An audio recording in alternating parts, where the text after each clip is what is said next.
नमस्कार, वक्त हुआ है मसला का और मैं हूं आपके साथ गौरव राजेंद्र। हरियाणा की यूट्यूबर ज्योति मल्होत्रा को कोर्ट से बड़ा झटका मिला है। पाकिस्तान के लिए जासूसी करने के आरोप में जेल में बंद ज्योति मल्होत्रा की जुडिशियल कस्टडी को कोर्ट ने बढ़ा दिया है। ट्रेवल विद जो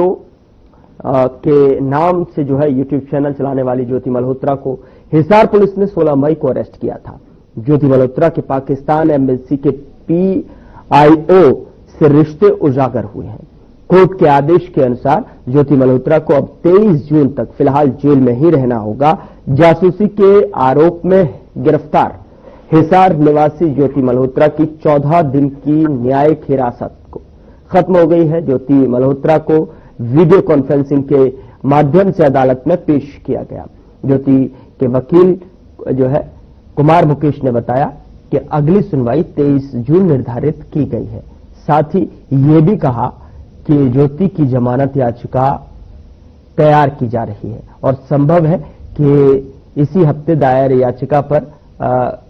इस जो याचिका है वो दायर कर दी जाएगी। लेकिन बहुत सारे सवाल यहां पर खड़े होते नजर आ रहे हैं कि जो अब ये कस्टडी बढ़ाई गई है इससे किस तरीके से अब ज्योति मल्होत्रा की मुश्किलें और भी बढ़ सकती हैं, क्योंकि जिस तरीके से बात की जाए उन पर ये आरोप लगातार लगते रहे हैं और इन्हीं आधारों पर उनको गिरफ्तार किया गया कि पाकिस्तान के संपर्क में थी ज्योति और भारत के जो काफी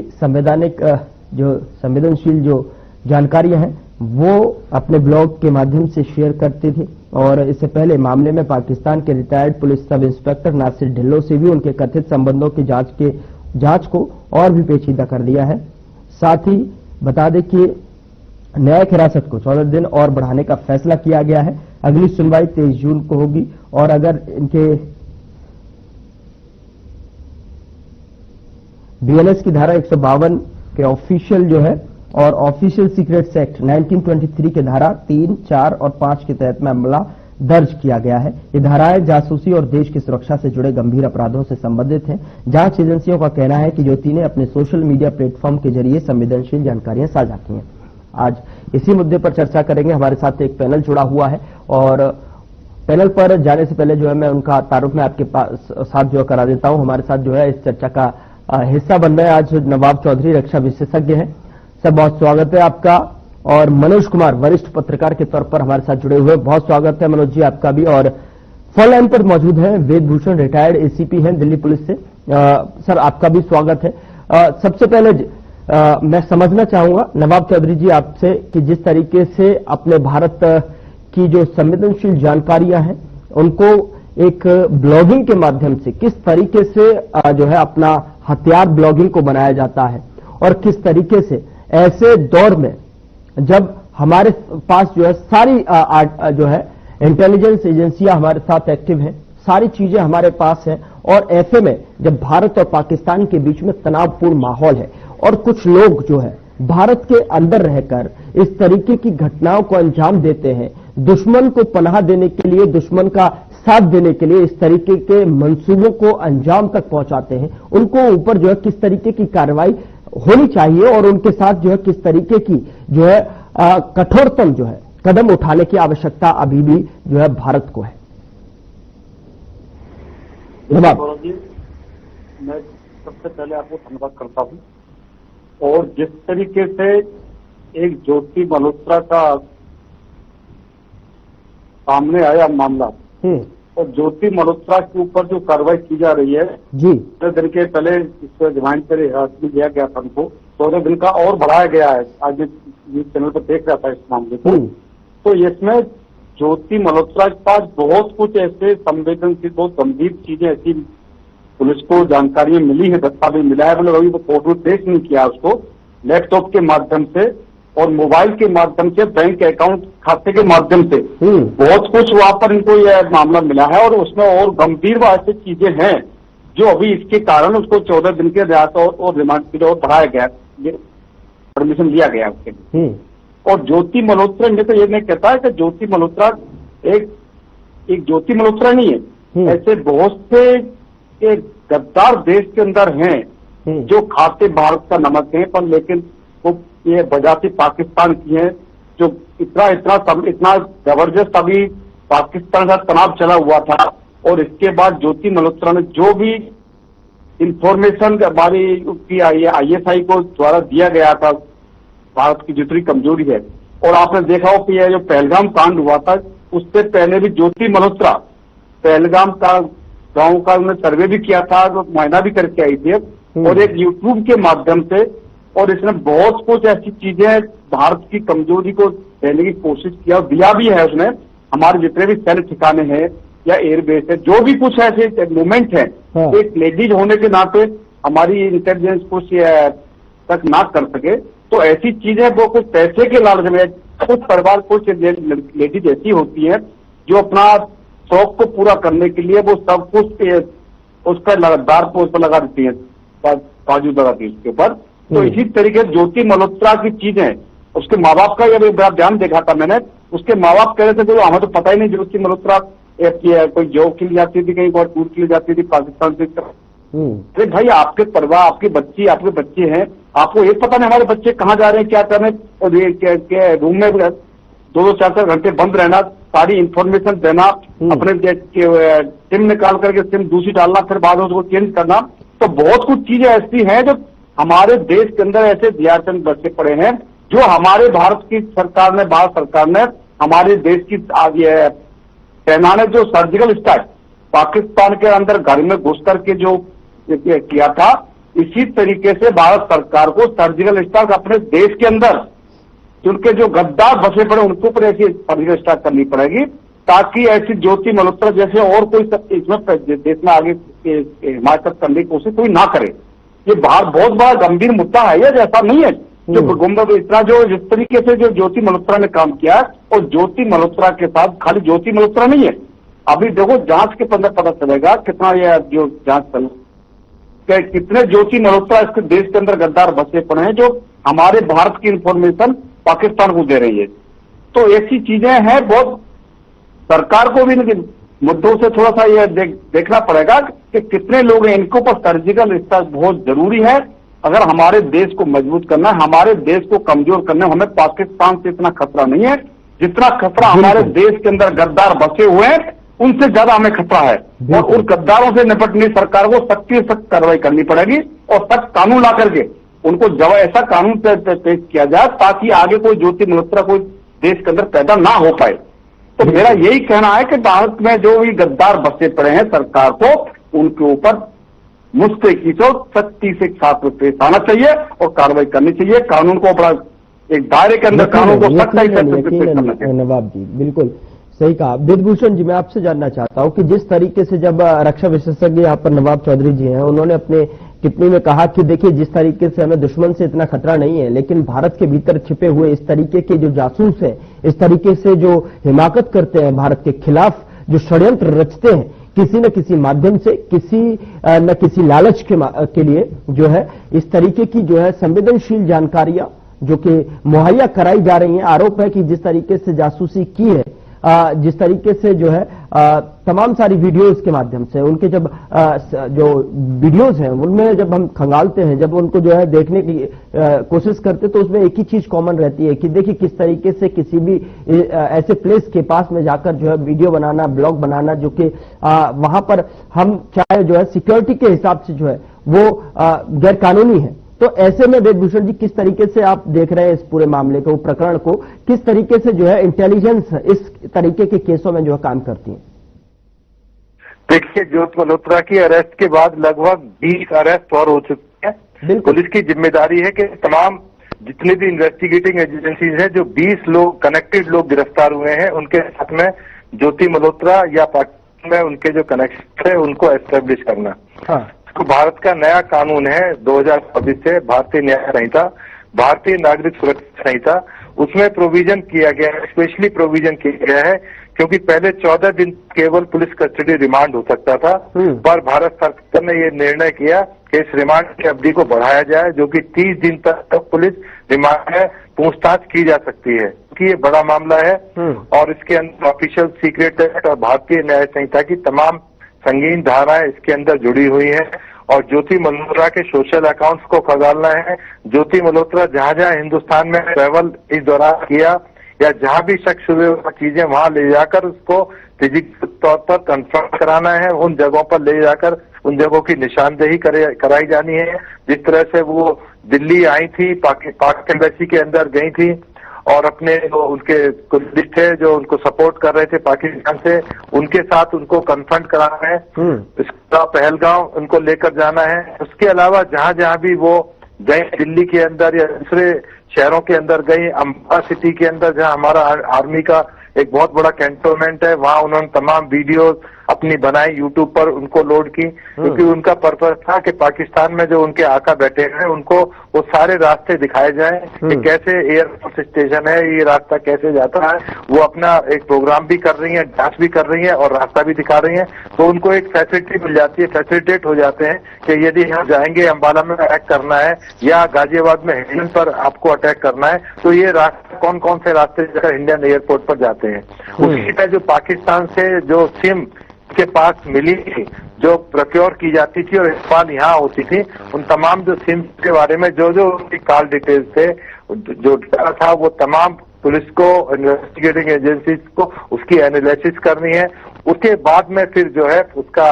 तमाम फॉरेंसिक जो रिपोर्ट्स होंगी उनके आधार पर इन्वेस्टिगेशंस को और अभी आगे बढ़ाया जाएगा और अभी हो सकता है कि इसके अंदर और भी गिरफ्तारियां हों, क्योंकि कनेक्टेड लोग बहुत सारे निकल कर आ रहे हैं, खास तौर से पंजाब के अंदर और हरियाणा के अंदर। उन कुछ का संबंध खालिस्तान समर्थकों के साथ भी है, क्योंकि पाकिस्तान बहुत समय से खालिस्तान का समर्थन रहा है। बहुत सारे टेररिस्ट आउटफिट है जो पाकिस्तान से चलते रहे हैं।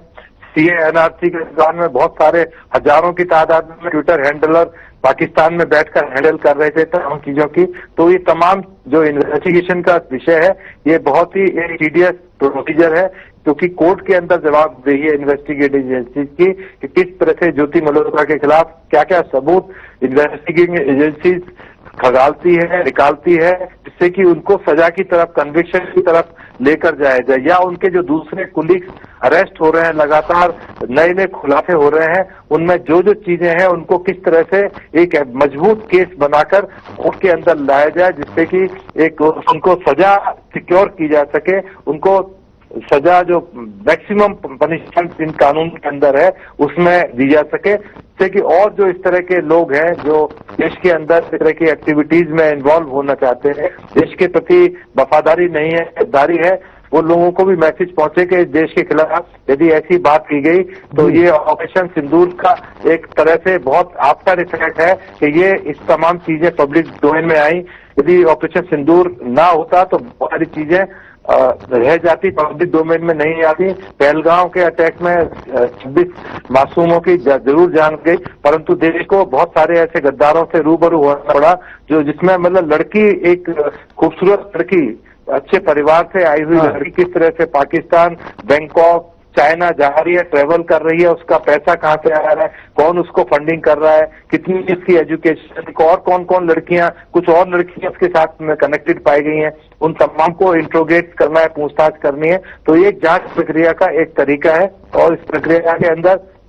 जो तमाम एविडेंसेस कलेक्ट करना इन्वेस्टिगेटिंग एजेंसीज की लगातार जिम्मेदारी, हालांकि एक बहुत बड़ा चैलेंज का काम है कि कैसे उनको अदालतों के अंदर प्रूव किया जाए। परंतु अब चूंकि डिजिटल का टाइम है और जो हमारे नए कानून बने हैं उसमें इन डाटा जो होता है, जो भी फेसबुक, टेलीग्राम, व्हाट्सएप पर जो भी डाटा है, अब उसको प्राथमिक एविडेंस माना गया है। मतलब ये कि वो सजा करने के लिए काफी है। तो इसलिए अब जो डाटा इकट्ठे किए जाएंगे वो इनको सजा की तरफ लेके जाएंगे। पहले जो कानून था जुलाई 2024 से पहले, उसमें इनको सेकेंडरी एविडेंस माना जाता था, परंतु कानून पार्लियामेंट में बनाया कि इनको अब प्राथमिक एविडेंस पर माना जाएगा और इस बिंदु पर इनको सजा हो सकती है। तो बहुत सारे ऐसे सबूत पब्लिक डोमेन में भी है और पुलिस एजेंसी, चूंकि अभी बहुत सेंसिटिव मामला है, इसको पब्लिक डोमेन में नहीं ला सकती। ये तब पता लगेगा जब चार्जशीट आएगी कोर्ट के अंदर, तो तब उसके बारे में खुलासा होगा कि ये तमाम जो सबूत है, क्या क्या सबूत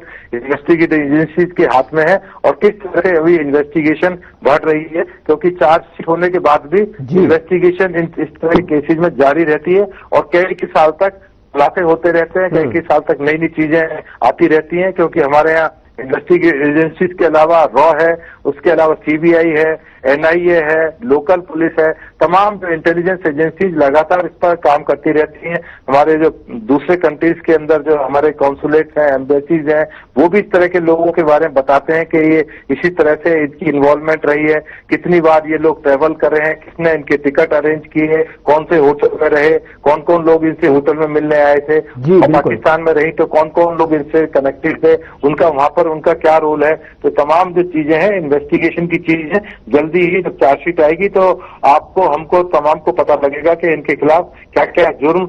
इन्वेस्टिगेट एजेंसी ने कोर्ट के सामने रखे हैं, उसका खुलासा होगा। तब हम फिर दोबारा इस पर चर्चा करेंगे कि क्या हुआ और किस तरह से होना चाहिए था। बिल्कुल बिल्कुल।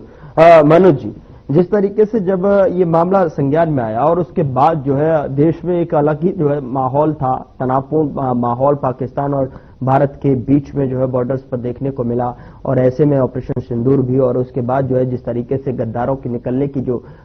कवायद थी वो तेज हो गई। लगातार जो है इस तरीके के जो जासूसी गद्दार हैं वो शिकंजे में यहाँ पर कानून के आते हुए दिखाई दिए। लेकिन जब मैं इसकी रिपोर्ट पढ़ता हूँ, इसकी खबरें पढ़ता हूँ, तो वहां से पता लगता है कि देखिए किस तरीके से जो है पाकिस्तान में एक जो है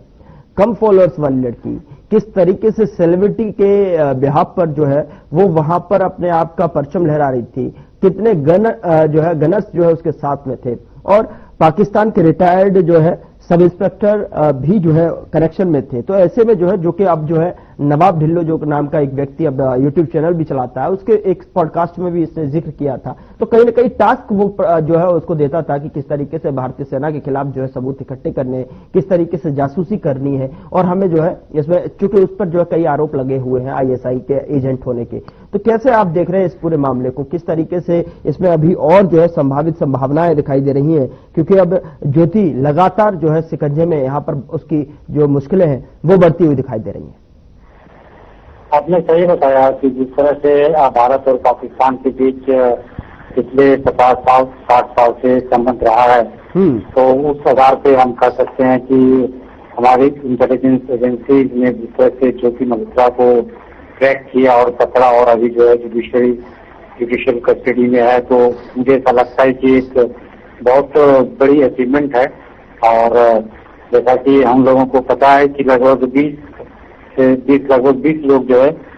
जासूसी करने के आरोप में पकड़े गए हैं, और ऐसा लग रहा है कि आने वाले समय में कुछ और जो लोग इन्वॉल्व हैं वो पकड़े जाएंगे। हमारा जो है जो रहा है बॉर्डर एरिया, जैसे पाकिस्तान के साथ हमारा बॉर्डर रहा है, चाहे नेपाल के साथ रहा है और बांग्लादेश के साथ भी रहा है। तो मुझे ऐसा लग रहा है कि जितने भी एजेंसियां हैं, ऐसे ऐसे लोगों को जो मिसगाइडेड लोग हैं और उनको किसी न किसी रूप में लेन देन करना हो, चाहे उससे जल्दी से जल्दी पैसा कमाना हो, तो मुझे ऐसा लग रहा है कि इस हाव भाव में या डिसमोटिवेटेड हो जाते हैं हमारे यूथ, और इस तरह का गलतियां कर देते हैं, जो कि हमारे देश के लिए एंटी नेशनल होता है। और मुझे ऐसा लगता है कि सभी को, समाज के सभी तबके के लोगों को आगे आना चाहिए, और इस तरह के लोगों को आइडेंटिफाई करने में, चाहे हमारी जितने एजेंसियां हैं उनको जरूर इन्फॉर्म करना चाहिए कि हमारे यहाँ कुछ ऐसे लोग हैं जो एंटी सोशल एक्टिविटीज में इन्वॉल्व रहते हैं, और उनको जरूर पकड़ा जाना चाहिए। तो मुझे लगता है कि हम सबका ये काम है कि हमको ऐसे लोगों को आइडेंटिफाई करना और उसको पकड़ के एजेंसी के सामने प्रोड्यूस करना। और मुझे ऐसा लग रहा है कि सरकार को भी, स्टेट गवर्नमेंट को भी जो है टू वे अप्रोच अपनाना चाहिए। जिस तरह से सोशल मीडिया का एक चलन चला है, बच्चे से लेकर के बड़े और बूढ़े लोग भी जिस तरह से वो डेली बेसिस पे यूज करते हैं, और उसमें तरह तरह का इंफॉर्मेशन आता है, तो इसके लिए भी जो है मुझे ऐसा लग रहा है कि एक अवेयरनेस कैंपेन भी चलाना चाहिए कि क्या आपको सोशल मीडिया पे क्या चलाना है, क्या इन्फॉर्मेशन आपको लेना चाहिए, क्या नहीं लेना चाहिए। साथ साथ एक स्ट्रिक्ट एक्शन तो जरूरी है कि जो लोग इस चीज में इन्वॉल्व हैं, और तो उनको तो जी वो इफेक्टिवली काम करते हुए 20 लोगों को पकड़ा है। और जो भी इंफॉर्मेशन गैदर हुआ है एविडेंस के रूप में, उसको लिंक करके मुझे ऐसा लग रहा है कि हमारी एजेंसियां काम करेगी और ऐसे ऐसे लोगों को पकड़ेगी और उनको एक सीख देगी कि अगर आप एंटी इंडिया एक्टिविटीज में इन्वॉल्व होते हैं तो आपको सीधा आपका रास्ता जो है जो भी होता है। और मुझे ऐसा लग रहा है कि ये भारत सरकार का जिस तरह से ऑपरेशन सिंदूर चला और पाकिस्तान को मुंह तोड़ जवाब देते हुए हम लोगों ने सक्सेसफुली इस ऑपरेशन को चलाया और पूरे इंडिया में भी हमारे जो पॉलिटिशियन थे और साथ साथ ब्यूरोक्रेट्स एक मैसेज दिए पूरे वर्ल्ड लेवल पे भी कि हम जो है सिंदूर ऑपरेशन सक्सेसफुली लॉन्च किया और पाकिस्तान को एक्सपोज किया कि वो टेररिस्ट को बढ़ावा ना दे, या फाइनेंशियल रूप में हो, चाहे वो फिजिकल रूप में हो, चाहे आर्म्स के रूप में हो। तो मुझे लग रहा है कि हमारा ऑपरेशन सिंदूर सक्सेसफुल रहा और इस तरह का अभियान चलाने से जो हमारे समाज में एंटी सोशल एलिमेंट है वो किसी न किसी रूप में गलत चीज में इन्वॉल्व हो जाते हैं। तो मुझे लगता है कि उस पर एक्शन लेकर के बखूबी हमारे एजेंसियों ने बहुत अच्छा काम किया है। बिल्कुल। नवाब जी, मैं आपसे फाइनल कमेंट लेना चाहूंगा कि जिस तरीके से आप रक्षा विशेषज्ञ के तौर पर जो है आप अपनी बात रखते हैं, तो ऐसे में ये रक्षा से जो है जुड़ा हुआ ही मामला है जो कि इस तरीके की सस्ती लोकप्रियता के चलते जो है इस तरीके से युवा जो है कैसे बहल जाते हैं, किस तरीके से बहकते हुए जो है देश की जो रक्षा जो सौदे हैं उसको भी ताक पर रखकर जो है सस्ती लोकप्रियता के चक्कर में और शॉर्टकट अपना लेते हैं। इनके खिलाफ जो है क्या ये जो सजा है, क्या ये धाराएं हैं वो काफी है? क्या इनको और सबक देने की आवश्यकता है जिससे कि कुछ और जो लोग इस तरीके से पाए जा रहे हैं, इस पर जो कानून का और लोगों पर भी जो शिकंजा कसता हुआ जा रहा है, उनके खिलाफ भी जो है इस तरीके के कदम जो है कठोर कदम अख्तियार करने की आवश्यकता? देखिए गौरव जी, मैं बताऊंगा आपको, सबसे बड़ी बात है कि जो हमारे युवा हैं, चाहे मेल हो फीमेल हो कोई भी हो, वो जिनकी क्या है सबसे बड़ी जो पैसे कमाने वाला सिस्टम है वो सब कुछ भूल जाते हैं पैसे के चक्कर में कि हम अपने देश की सुरक्षा को दांव पर लगा रहे हैं या अपने परिवार की इज्जत को दांव पर लगा रहे हैं या अपने समाज की इज्जत को दांव पर लगा रहे हैं। वो सब कुछ भूल जाते हैं। जिस तरीके से ये आपने देखा हुआ है अपने मल्होत्रा है, क्या नाम इनका, तो इनको भी यही हवस थी पैसे कमाने की। अगर ये ढंग से चलते तो इनको कोई जरूरत नहीं थी वहां पर लोगों युवाओं को जागरूक करने की जरूरत है और सरकार को और सख्त कानून लाने की जरूरत है। जब तक भय के बगैर प्रीत नहीं होती, जब तक भय नहीं बैठेगा सब लोगों में, जब यहाँ के देश के युवाओं में, जब तक ये कोई कार्रवाई नहीं होगी, जब तक ये चलता रहेगा। और इसके लिए अगर कानून सख्त बन जाएगा, आज ज्योति मल्होत्रा जैसे कार्रवाई शुरू हुई है अभी और 27 से कार्रवाई शुरू होगी, चलिए तो 4 और युवाओं की आंख होगी। हाँ भाई, तो भयविन प्रीत नहीं होती है, तो ऐसे में जो है सख्त कानून भी लाने की आवश्यकता है। और ऐसे जो छिपे हुए गद्दार हैं भारत के अंदर जो है भारत का ही खाकर जो है इस तरीके की गद्दारी को अंजाम देते हैं और दुश्मन देश के साथ में हाथ मिलाकर जो है उसको संवेदनशील जो जानकारियां हैं भारत के खिलाफ जो है इकट्ठा कराते हैं, उनको रास्ता आसान कराते हैं, उन पर और ज्यादा जो है कठोर जो है यहां पर एक्शन लेने की आवश्यकता है कि जिससे कि आने वाले समय में और भी लोग जो है सतर्क हो पाए, उनके भी जो है संज्ञान में आए कि देखिए भारत सरकार किस तरीके से जो है एक्टिव होकर लगातार कठोर एक्शन लेती है। और ऐसे में अब देखने वाली बात होगी कि जिस तरीके से 14 दिन की न्यायिक हिरासत जो है ज्योति की बढ़ाई गई है, उनमें कितने और जो सबूत है वो यहां पर एजेंसियों के हाथ लगते हैं। फिलहाल मसला में इतना ही। नमस्कार।